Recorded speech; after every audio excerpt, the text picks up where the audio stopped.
euh, par Wernicke. Et Wernicke, en plus, il a déduit, bon, bien sûr, connaissant les travaux de Le Borgne, de Broca, qui était 15 ans avant, il a déduit qu'il doit y avoir une troisième aphasie, qui, elle, c'est une atteinte de la substance blanche, qui joint donc la région d'expression à la région de perception, qui est l'aphasie de conduction, et qui est dans une des particularités, ce qui est les troubles de la répétition. Donc, et un élève, par la suite de Wernicke, a rapporté les premiers cas d'aphasie de conduction, qui est très intéressant du point de vue neurolinguistique. Alors, donc là, on est dans des lésions vasculaires, en fait. La neuropsychologie, ou disons le début de la neurologie du comportement a commencé avec les troubles donc cognitifs dus à des lésions vasculaires, généralement. Après, une des découvertes peut-être les plus importantes en matière de neurologie du comportement, c'est la description par Alzheimer des lésions histologiques responsables de la démence. Donc, et ça va être, disons, beaucoup plus important au niveau épidémiologique et de santé publique avec le vieillissement de la population. Ce qui est particulier, c'est que le cas de Alzheimer, qui était, disons, le neuropsychiatre vraiment de l'école allemande, c'est-à-dire il suit le malade, une fois qu'il est décédé, il fait l'autopsie, il découpe les cerveaux, et c'est pour ça qu'il a en fait tout découvert, puisqu'il a découvert les lésions, bien sûr, au niveau temporal, mais il a aussi la substance amyloïde de dépôt, la substance et aussi donc de la substance tau.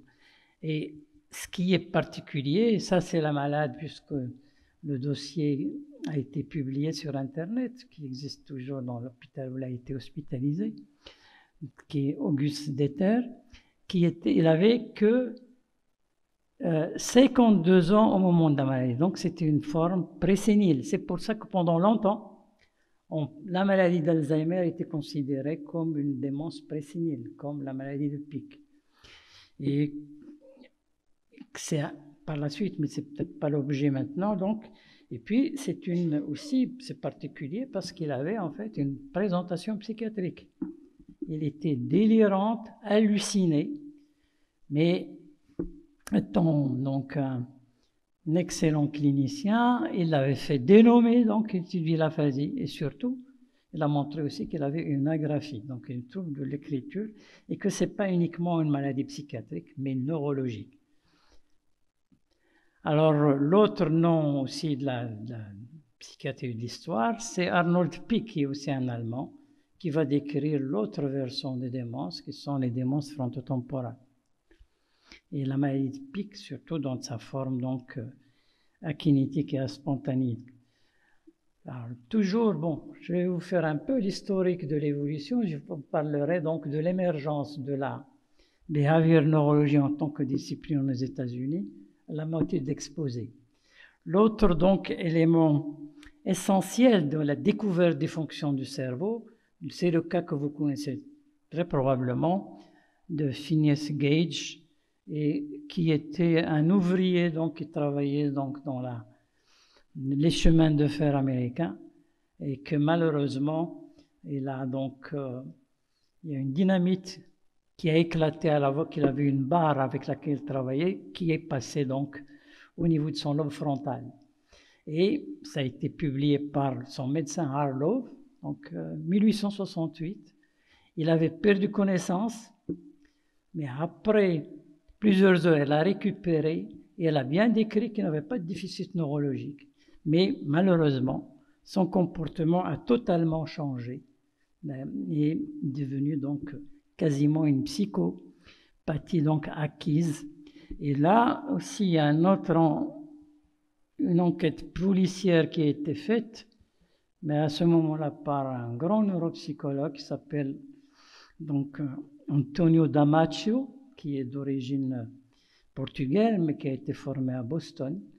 il y a au moins un ou deux livres, c'est intéressant à lire. C'est le livre qui s'appelle donc L'erreur de Descartes. Et c'est une bonne présentation de la neuropsychologie en général.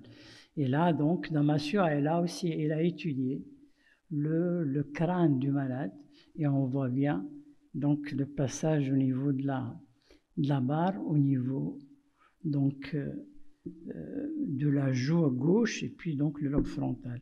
Le pauvre Phineas Gage, il a terminé en travaillant dans des cirques à travers l'Amérique, bon, en étant tout à fait, donc malheureusement désinhibé et totalement incohérent.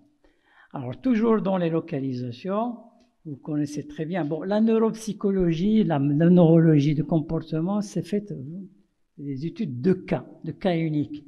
Ça reste toujours donc en neurologie d'ailleurs générale, mais surtout de la neurologie et la neuropsycho de comportement et la neuropsychologie, c'est les études de cas, c'est à partir d'un cas, le cas Le Borgne qu'on va faire une généralisation, le cas donc Phineas Gage et on va faire une généralisation, et l'autre cas c'est le fameux cas HM. Ça c'est une autre histoire. Ce HM est maintenant on connaît en fait le nom de son nom. C'est un pauvre patient qui a, lorsqu'il avait 16 ans, je pense, un Américain, qui avait fait donc une chute de vélo. Il a un trauma crânien et depuis il a installé une épilepsie donc qu'on peut appeler maintenant, on ne va pas dire pharmacorésistance parce qu'il n'y avait pas de toute façon de médicaments, et des crises qui s'est répétées, donc il est devenu totalement handicapé. Alors, pour l'histoire, un des grands centres de la neurologie, de la neurochirurgie dans le monde, donc entre les deux guerres, c'est à Montréal. C'est l'Institut neurologique de Montréal qui a été donc construit grâce à une mécène américaine, donc qui a donc construit et financé cet institut qui existe toujours. Et l'année dernière, pas l'année, cette année, on a invité son directeur actuel, il a participé avec nous en novembre, donc à la Société marocaine de neurologie. Et donc, dans ce centre, le chirurgien donc responsable était Penfield, que vous connaissez, parce que Penfield, donc, il a eu l'idée, avant d'opérer les malades, de stimuler le cortex cérébral pour voir les différentes donc, régions, à la fois motrices, etc. Pour mémoire, le cerveau n'est pas douloureux, c'est les méninges qui sont douloureux, d'accord? Donc on peut stimuler sans problème. Alors la famille de HM, donc ils l'ont amené à l'Institut de neurologie de Montréal, parce que la neurochirurgie était beaucoup plus développée qu'en Amérique du Nord. Et là, on va opérer le malade. Bon, déjà, il va être exploré par une dame extraordinaire qui s'appelle Brinda Milner, qui était psychologue à ce moment-là, jeune psychologue anglaise qui travaillait donc à l'Institut de Montréal, qui a découvert beaucoup de choses aussi au niveau de neuropsychologie. C'est la première qui a montré la dissociation entre mémoire épisodique et mémoire à court terme, par exemple, et qui a travaillé aussi sur les fonctions exécutives. Cette dame, il a plus de 90 ans et travaille toujours. Il travaille toujours, d'après le directeur, à l'Institut donc, de neurologie de Montréal. Il y a une dizaine d'années, je l'avais écouté donc, au Congrès américain de neurologie. Il a parlé pendant plus d'une heure, sans s'arrêter. Bon, voilà. Donc, lorsqu'on a en bonne santé, on a un bon cerveau, ça peut aller loin. Voilà, donc ça c'est le cerveau donc de HM. Penfield, c'est pas Penfield, c'est son mec donc qui s'appelle Scoville. Il va enlever de l'eau temporale. À ce moment-là, il y avait les G. Il y avait donc une région qui avait plus d'activité. Il a enlevé donc l'hippocampe et l'amygdale d'un côté, et le malade a continué à convulser. Malheureusement, ils ont pensé à aller enlever l'autre côté. En enlevant l'autre côté, il a installé une amnésie totale. complète. Et donc, depuis son opération, à 16 ans, 17 ans, jusqu'à son décès à plus de 58 ans, il n'a plus rien enregistré. Et il y avait aussi une amnésie rétrograde de plusieurs années. Et grâce à ce malheureux HM, on a découvert que le centre de la mémoire est au niveau des hippocampes, parce qu'on ne le savait pas. D'accord, donc Korsakov qui a décrit avant le syndrome de Korsakov avec aussi une amnésie donc rétrograde avec les hallucinations, etc., fabulations.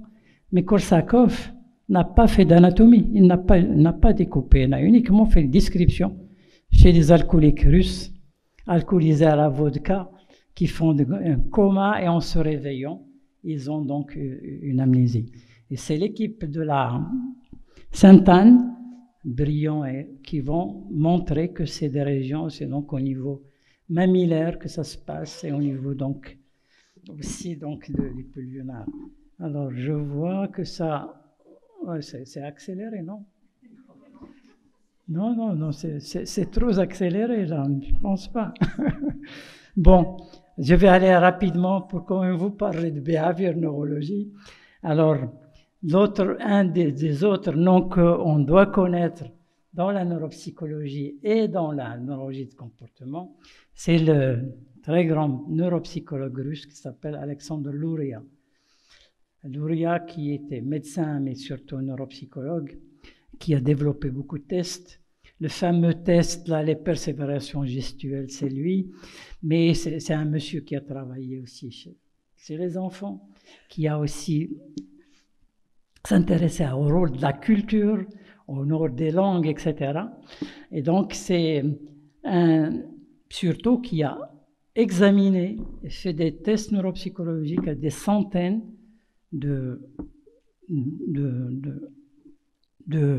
comment on appelle ça, de Russes, donc, de l'armée russe, donc, qui ont été blessés de guerre. Et vous savez que la Russie, elle a perdu 20 millions au cours de la Seconde Guerre mondiale, on l'oublie. C'est grâce à elle que les nazis ont été donc arrêtés. Donc, je vous invite, si vous avez la possibilité, d'avoir son livre. Il existe une traduction en français extraordinaire avec l'étude des cas et avec les tests qu'il utilise, que ce soit pour le langage écrit, oral, pour le calcul, etc.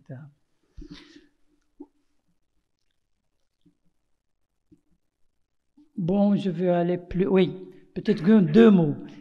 Pendant toute la moitié du XXe siècle, 1900 jusqu'en 1950, voire 60, les études de localisation anatomique ont été éclipsées de la publication donc scientifique. Alors il y a 2 raisons. La première raison, et ça, en médecine comme ailleurs, il y a toujours des rapports de pouvoir. J'ai dit tout à l'heure des rapports de pouvoir au niveau d'épidémiologie, mais bien sûr, ça existe aussi au niveau de disons, de l'évolution des idées. Qui avait le pouvoir pendant cette période? C'est des neurologues, bon, bien sûr de renom, mais qu'on peut dire plus ou moins quand même au-dessus. C'est Pierre Marie, en France, et il y avait Hedd, qui était aussi un Allemand, mais qui avait, pour eux, le cerveau fonctionne globalement. Il n'y a pas de région spécialisée du cerveau. Ils dénigraient, critiquaient les travaux donc de ce qu'ils appelaient les gens des diagrammes, c'est-à-dire Broca, Wernicke, etc. Et donc il n'y avait plus presque de publications. D'ailleurs, il y a un article classique, mais qui montre le caractère paranoïaque de Pierre Marie, intitulé « La 3e circonvolution frontale ne joue aucun rôle dans le langage ». Pour dire, donc, il faut... Bon, d'un autre côté, il avait en partie raison, puisqu'il faut avoir, pour avoir l'aphasie de Broca, une atteinte aussi des noyaux gris centraux. La preuve, vous n'avez pas de Broca lorsque vous avez uniquement une aphasie par trauma crânien, parce que ça atteint que le cortex. Bon, donc ça, c'est le premier feu qui a fait éclipser la méthode anatomoclinique. Le deuxième, c'est la naissance de la psychanalyse, Freud était neurologue, donc c'est Charcot, il a été formé. Et parmi ses premières monographies, une sur l'aphasie. Mais après, donc, une fois qu'il a développé la psychanalyse, elle n'a pas besoin de cerveau, puisque c'est une théorisation discutable des facultés psychiques. Il y a des gens qui disent une idéologie aussi. Donc, là aussi, mais surtout qu'une bonne partie des psychanalystes de l'école allemande, ils ont fui, qui étaient d'ailleurs généralement d'origine juive, ils ont fui le nazisme pour aller aux États-Unis. Et même aux États-Unis, donc, ce qui prédominait, c'est la psychanalyse. Donc, ces deux choses, ils ont fait que les études de corrélation anatomoclinique, ils ont été totalement éclipsées. Alors, voilà. Et j'arrive à la naissance de la behavior neurology, qui va naître avec ce grand monsieur, qui est donc neurologue de Boston, qui s'appelle Norman Geschwind.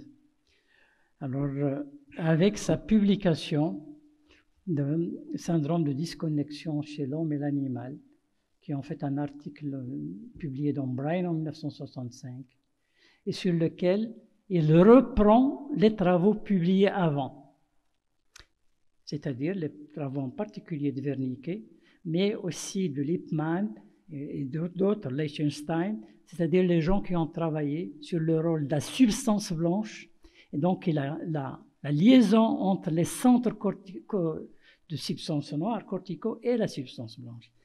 Alors, Geschwind a pu faire ça. Bon, il était d'origine polonaise et il connaissait bien l'allemand et le français.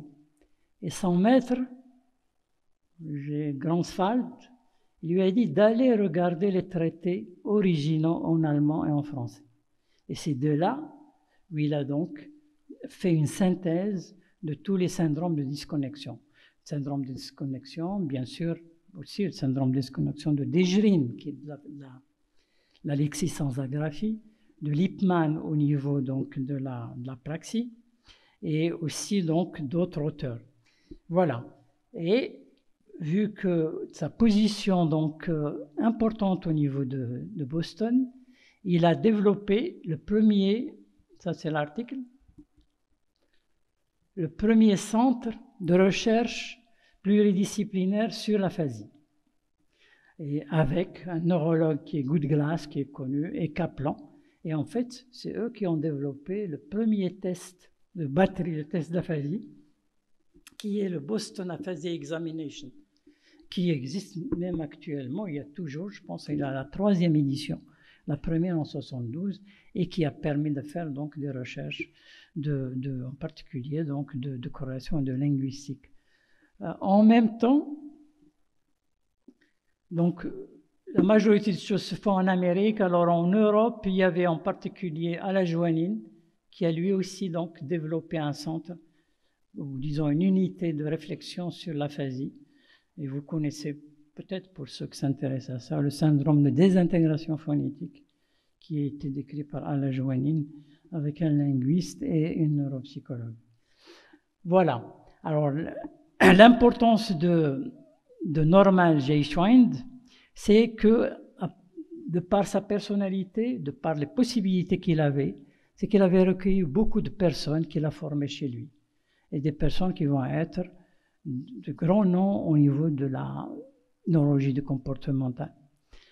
De noms comme Damasio, qu'on vient de voir, Galaburda, pour ceux qui s'intéressent à la dyslexie, c'est celui qui a travaillé sur l'asymétrie du lobe temporal, la dyslexie. Qui d'autre? Roquelecourt à Montréal, qui a travaillé sur l'aphasie aussi. Et puis, Marcel Monsieur-Lam, qui va découvrir après l'aphasie progressive, les aphasies progressives, etc. Donc, c'est lui qui a permis de disséminer, mais surtout, qui a donc proposé qu'il y ait au niveau de l'Académie américaine en 1972 une réunion dédiée à la neurologie du comportement. Et depuis, donc, c'est devenu une habitude d'avoir donc ces réunions-là jusqu'à devenir donc une discipline autonome. Et il y a un cursus aux États-Unis, en Angleterre et ailleurs de formation dans cette discipline. Voilà. Alors, j'ai dépassé, je dis 2 mots. On ne peut pas faire de la neurologie comportementale, behaviorale, sans imagerie actuellement, qui était une révolution pendant les années 70 lorsque le scanner est apparu, puisqu'on pouvait faire le diagnostic du vivant du malade. Avant, on ne pouvait pas le faire, il faut faire l'autopsie. Et là, bon, je passe rapidement sur les scanners. Bon, les scanners a montré aussi le rôle essentiel maintenant, fondamental dans les troubles cognitifs, celui de la substance blanche, les différentes maladies de la substance blanche. Bien sûr, des biomarqueurs morphologiques de l'Alzheimer, et je passe, là c'est l'atrophie, etc. Et ça c'est l'aphasie progressive non fluente de Mucellum avec l'atrophie temporale donc asymétrique.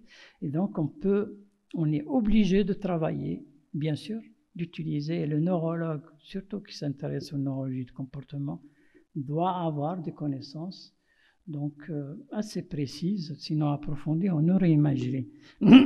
Ça peut être même aussi, lorsque vous avez, bon, ça c'est l'hydrocéphalie à pression normale avec les fameuses DESH, et puis même dans les urgences de neurologie, on peut, quelqu'un qui a par exemple un coma, qui installe un coma brutalement, quand on l'amène et on n'a pas d'histoire clinique, si vous avez cette image-là, qu'est-ce que c'est?